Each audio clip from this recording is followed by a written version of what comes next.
you get wiggles. And there's an ongoing challenge both for DNA sequencing and RNA sequencing to get the best base caller. So take it away. Thank you. Thank you. Hi, everyone. I'm Caner, and yeah, I'll be presenting the latest CAMDA challenge talk, I guess, and the only one on the Nanopore Wiggle Space Challenge, which was apparently the most boring one for the audience here, I suppose. Too hard. So yeah, we heard a lot about the microbiome analysis yesterday and today, and yeah, I divided into targeted studies such as 16S RNA or the metagenomic studies using the shotgun sequencing of the genomic DNA that's extracted from your sample. And the current state of art in metagenomics uses the how does this work? Uses the second generation sequencing devices such as Illumina that apparently works quite well, as we've seen in the MetaSub challenge in the last 2 days. But what we have now, thanks to Oxford Nanopore Technologies, is this magical device, MinION, which is powered through the USB, weighs only 90 grams, and portable, and it doesn't require any complex laboratory infrastructure, though. You can take it to the field, you can sequence your sample and get your results immediately in real time. And it's also capable of producing much longer reads that are on average larger than 10 kilobases, and in talented hands, the reads then can go up to 1 megabases now, but as everything, it comes with its downsides. They are not as accurate as second generation sequencing platforms, which I'll talk more about in the upcoming slides. But these long and noisy reads, they possess new computational challenges, such as the ways that we have to process them are different than the second generation technologies, such as alignment of them, assembly of them, variation coding, and especially in metagenomics, which are our main interests here. There have been several publications from the community that was trying to answer some of these questions, but so far there's not much going on for the metagenomics, in fact. What we want for metagenomics is a tool that specifically addresses these challenges of MinION data, and it can also do the functional analysis of the metagenome. And the closest we have for this so far is the Metapore, but which only works for viruses. So we thought we have this, we have Megan, a tool has been developed in our group for more than 17 years now. It's one of the state-of-art metagenomic analysis software, and is capable of being increased taxonomically and functionally into different classification trees. It also offers many different analysis and visualization options for the metagenomic data that you have. But Megan was initially developed for short trees, for short shotgun sequencing trees, and the main pipeline in Megan starts with alignment of these short trees into a comprehensive protein database, such as that of NCBI's NR, using a fast alignment tool such as Diamond. And then these alignments are further processed by Megan, and then the resulting taxonomy tree or the functional analysis is presented to the user, and the user gets many different options to further analyze this data, again using the algorithms or methods implemented in Megan.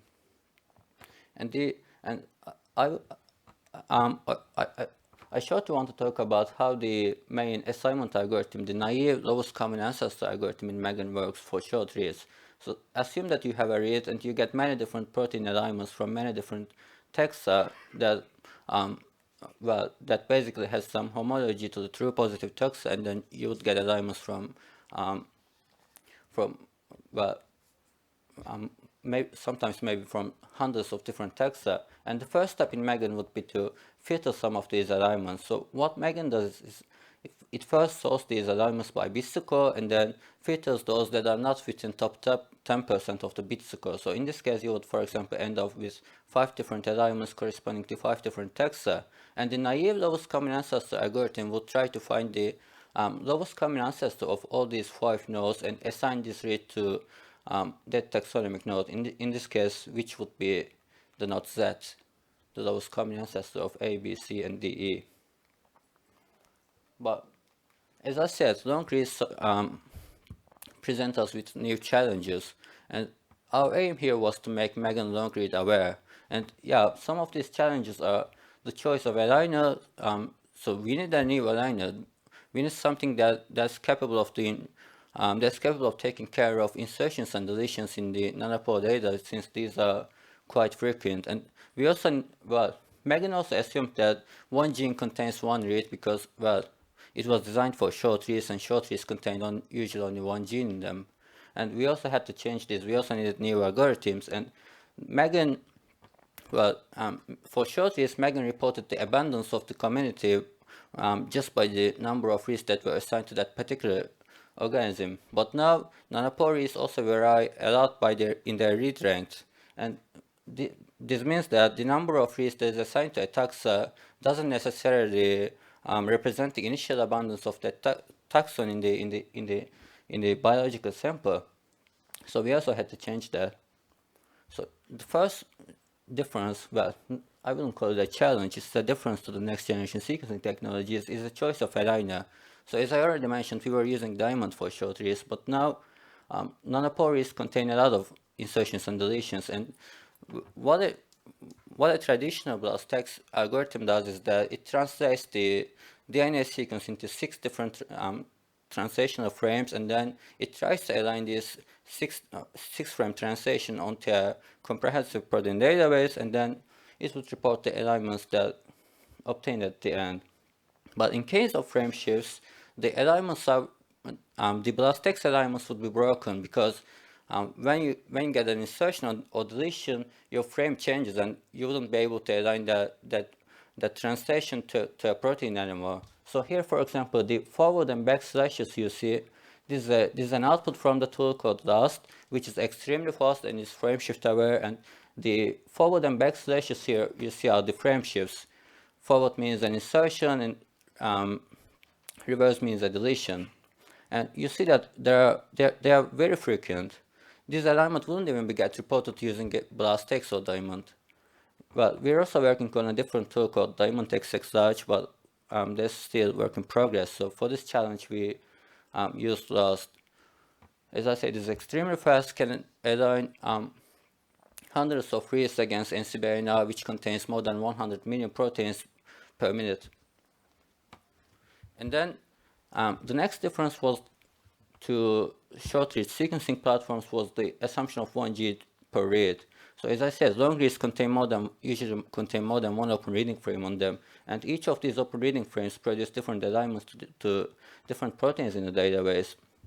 And using naive LCA algorithm in Megan would filter out most of these alignments, because as I said, it was going to take the top 10%, the top alignments that are within the top 10% of the best bit score, and this would be very biased towards the longer proteins, and we will lose a lot of information. We would only get some of these, assume that this was the longest open reading frame, we would only get the alignments here, because the rest of them would be filtered out, and we would be, again, working with much less data than we actually have. So this also had to change, and we developed a new algorithm for this. So just as a reminder, this was how the naive LCA was working. We would get the top 10% and then assign it to the lowest common ancestor of every taxa that is an alignment.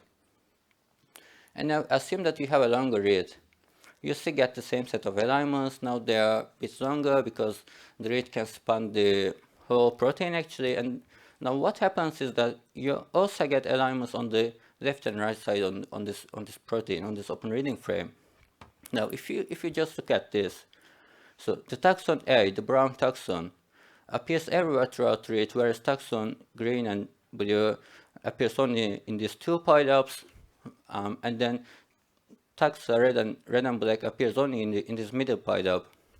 And the initial thought here, we have, our first suspicion or intuition is that this read should belong to A, because A appears everywhere, but blue and green and red and black appear only in some parts, probably just because of their genomic similarities. So we had to develop an algorithm for this. And what we do now is that we separate these alignments into different segments, and each segment is based on the events that when an alignment starts or stops. And then we assign these segments into the taxonomic nodes. So A gets all these brown alignments, B gets all green alignments, and so on. And the internal nodes on the taxonomic tree, such as X, guess the union of these alignments. So that would mean instead of getting all the alignments for A, all the alignments for B, all the alignments for C, X gets the segments that is, well, union of A and B in this case, for example, because B is slightly larger here and A is slightly larger here. So the portion X gets is this portion here combined with this here, combined with this here, and Z gets, well, since it's the lowest common ancestor of everything, it gets the complete portion of the aligned bases. And then we assign weights. We assign weights to the taxonomic nodes on the tree. So starting from Z, it would get 100% of them because Z covers everything. And X would still get 100% because X also covers every portion of the aligned regions. And A, in this case, for example, would get only 95% of the aligned regions because here B has some slight overhang over the alignment of A.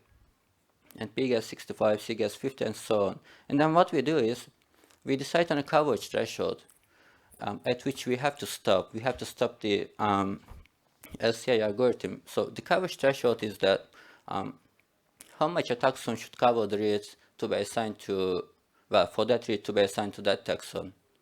And our default threshold is 80%, but this is a user setting, so you can play with that. And then we start a depth first traversal on the tree. So we start from Z. Z covers 100% of all alignments, and then we look at the children of Z.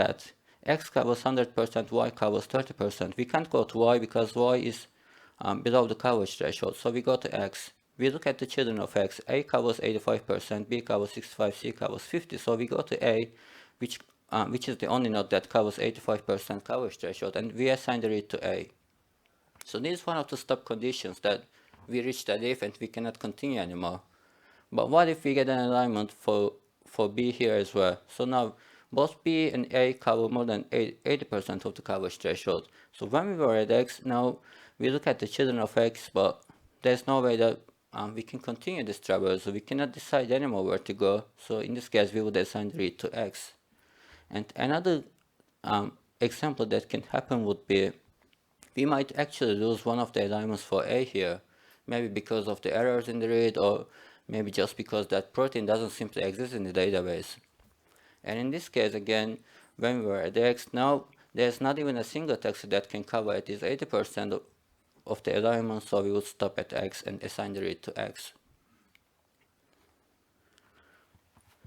And yeah, and I should also say that, as I said, Nanopore is very great in their read lengths, and here what gets reported at the end is not the read count, but is the number of bases that particular taxon has alignments for. And then for functional analysis of long trees, so Megan is capable of using functional annotation databases such as Kik, SET, Eggnog, Interprotego, and so on. And what's different now is that for short trees, each short tree would get assigned to only one functional annotation. But in this case, now for long trees, we identify the segments of alignments, the open reading frames, and then each open reading frame gets one function assignments, which is for which we take the best scoring alignment in that segment. And yeah, for this challenge, for this CAMDA challenge, our last plus Megan analysis pipeline generally looks like this. So we would extract the reads from the raw nanopore files, and in case when we had the preliminaries, we would error correct them, error correct the nanopore reads using Python, and then we would align either the error corrected reads or the raw nanopore reads to the NCBI's NL protein database using LAST, and these alignments would get processed using the algorithm that I just described here, both functionally and taxonomically. And in the rest of the talk, I'll use the terms sensitivity and precision when I try to explain the accuracy of our tool. And we define sensitivity as the proportion of true positive assignments at below a level, such as below the genus or species level, divided by the total size of the sample. And we define precision.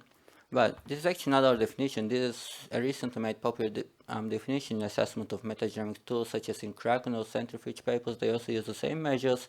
And precision is defined as the ratio of true positives over true positives plus false positives, excluding those reads that are assigned at the ancestor of the assigned to one of the ancestors of the true positive, because, well, the ancestor of a true positive is, well, neither a true positive nor a false positive.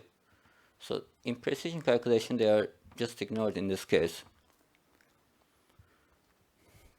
And now for the results of the CAMDA challenges. So here you see the single organism data sets for which we knew which organism was in there beforehand. So we can actually calculate the precision and sensitivity of our method. And as you will see, our sensitivity for most of the data sets is very low. But this is mainly because if you look at the number of bases aligned, well, some of these were actually the Acinetobacter baumannii and Enterobacter cladoceae data sets were the sequencing quality were very low. So here only 6 million of the bases did get at least one alignment out of 112 million base pairs in the Acinetobacter baumannii dataset, and thus our sensitivity was only 2% because most of the reads didn't have any alignment at all. But if you look at precision, especially at genus level, I would say we were quite precise in the analysis of these datasets, and well, I will mention later why there are such great differences in the precision of between species and genus levels for Acinetobacter and Enterobacter cladoceae dataset, but not for Bacteroidetes fragilis. And if you also look at the Bacteroidetes fragilis, it was also a quite good dataset where most of the reads got alignments and they got some assignments. And now, if you compare the raw nanopore reads with the error-corrected nanopore reads, such as for the Acinetobacter baumannii dataset, the error correction using the Illumina reads on the nanopore raw trees increased the number of aligned bases from 6 million to 17 billion, which also increased our precision grade to about 30%. And then for the next datasets, Salmonella enterica and Staphylococcus aureus. Staphylococcus aureus also had a quality problem, so most of the reads did not even get any alignment at all, but error correction again substantially increased this rate, and also the precision and the sensitivity. The precision was again here increased by 20%, and Staphylococcus aureus was again a high quality dataset, we believe. Sorry, the Salmonella enterica dataset. And here are what we get out of Megan. So yeah, Acinetobacter baumannii, although this had very low sensitivity, but if you look at it, almost every read is assigned to the genus Acinetobacter, and there are some spurious assignments which are very small, which usually contain only one read, but when you look at it, everything is basically in the Acinetobacter baumannii dataset. But now, why we have such a low precision at species level, you may ask? So when we zoom in this Acinetobacter subtree, this is what we get. So it's all about what you call a species, I think. So the Acinetobacter baumannii species level assignment is still quite big, but then you have a node in the taxonomy tree that's called Acinetobacter calcaitus baumannii complex, which is not a species but a species group. It's not a genus, it's not a species, but something in between. So it's all about if you accept them as true positives or false positives. The same is true for Enterobacter cladoceae dataset. We have well, quite good assignments going down the Enterobacter subtree, and we also have, in this case, well, this was a hard case, I believe. There are even some assignments at family level and some at genus level, and then here we again have a species group where most of our assignments go to. And for the Klebsiella, this was one of the easy cases. Everything basically got assigned to Klebsiella pneumonia species level, but then we identified some eukaryotic contamination in this dataset, which was probably human. The same is true for Salmonella enterica. There is again some eukaryotic contamination, but other than that, almost everything gets assigned to Salmonella enterica at species level. Same for Staphylococcus aureus. There is again some eukaryotic contamination, and most of the reads was assigned to Staphylococcus aureus. And now Bacteroidetes was interesting. There wasn't any contamination in this case from eukaryotes. We didn't find any single eukaryotic gene in this dataset, and everything, almost everything, was assigned to Bacteroidetes fragilis, with some exceptions to E. coli. And now I would like to highlight one thing. So Megan also has a new long read inspector mode now. in which you can look at the assignments, look at the alignments when you don't trust them, for example. So if you look at these E. coli alignments now, this is how they look like. Well, you probably can't read it because there's no zoom mode for it yet. But everything is basically just E. coli. There's nothing corresponding to Bacteroidetes fragilis here. Even, well, some of the alignments are coming even from only E. coli, not from any other species at all. So I believe these risks were actually coming from E. coli and they just contaminated the sample somehow. Now, there were a number of bacterial mixture datasets in this challenge as well, and well, here I would like to say that we only focused on these datasets that contained at least more than 1,000 risks that produce at least one alignment.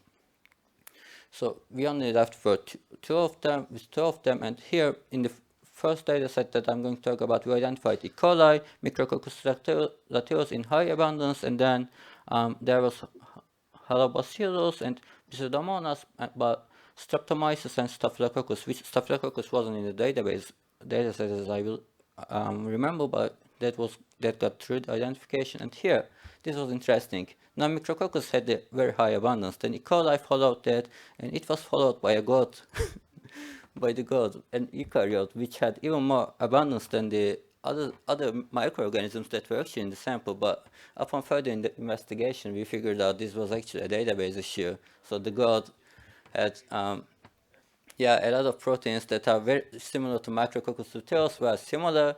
Most of them were predicted genes that somehow went their way through the NCBS in our filtration process. I don't know how.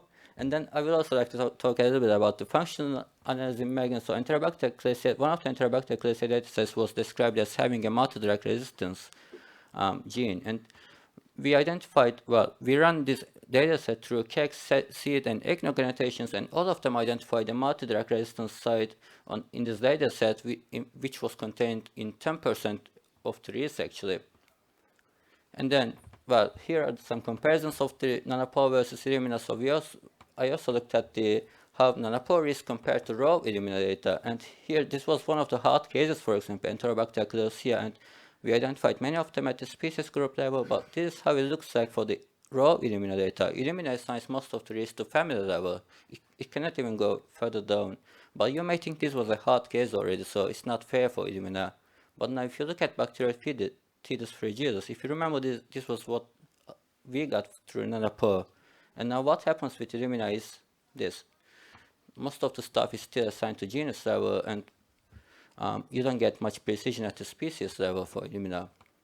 And lastly, for the mystery data, so mystery data was coming from a human patient, from a clinical patient data, and of course we identified a lot of human risks. And then for the microbiome, what we identified was a bunch of E. coli together with Plasmodium ovale. Well, E. coli can be a pathogen, but Plasmodium ovale is a pathogen that causes malaria. I don't know if this was true, but this is what we identified, so we don't know anything about the outcome of mystery data. But then what we also identified through functional analysis was that there were some genes enriched in cancer in this person.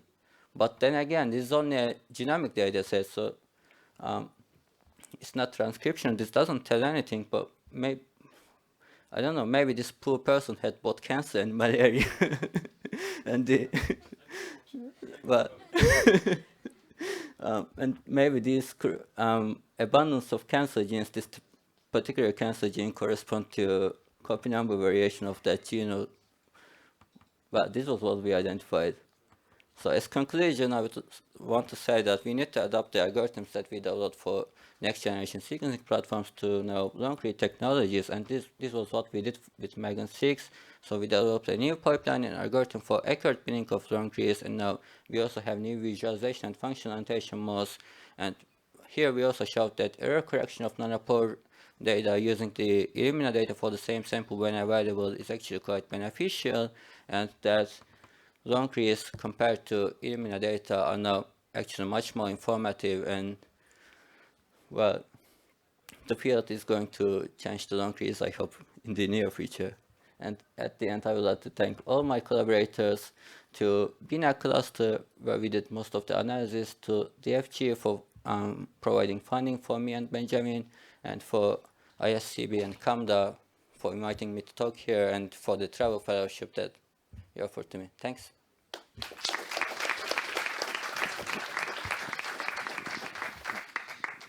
Great talk to finish out the session, and I'll just jump in quickly and say the patient had a skin infection, but didn't have cancer. It was a clinical sample from Weill Cornell, but and it wasn't malaria. It was just a different infection that led to sepsis. This cancer is actually a skin cancer. Oh, interesting. Oh, so you can see that. There you go. So we identified as skin cancer. Yeah, that's great. So that was part of the challenge. So thank you for diving into the challenge with a totally mystery sample. Any other questions from the audience? Actually, I was just wondering, so you had this threshold of 80% for the coverage. Yeah. How did you choose that? Did you do your analysis using that threshold? How did you choose it? And did you validate that that was a good choice in any way? So that's what we're working on now. So that's one of the reasons I thank Binak here. So we extracted the RevSec complete genomes. So there were more than 10,000 complete genomes in RevSec. We identified. We got only those that contained at least 2, at most 10 species at genus level. So those genes that contained at least 2, at most 10 species, and now we are simulating risks for them for Nanopore, and we're trying to come up with a nice, but not only for the coverage threshold, but also for other parameters. We're trying to identify what's the best thing to do. So, but that's taking a lot of time. It's more than 1,000 simulations, and we're trying different parameters, so I don't have the results for that yet, unfortunately. Any other questions? Is the error rate the issue, you think? Having many errors in the data? And then Yeah. do So you prefer to have long reads with many errors or short reads? You could repeat the question, I guess. yeah, okay. The question was that would I prefer longer reads with more errors, or shorter reads that are more that have less errors and more accurate? But I would prefer longer reads with more errors, because we have the technology to map them now. We have frame shifted linears. We have everything. So I mean, it's not really a problem, and they're actually not that slower. They are almost the same speed as other aligners, as other BlastX model lines such as Diamond, and that's not even a problem anymore.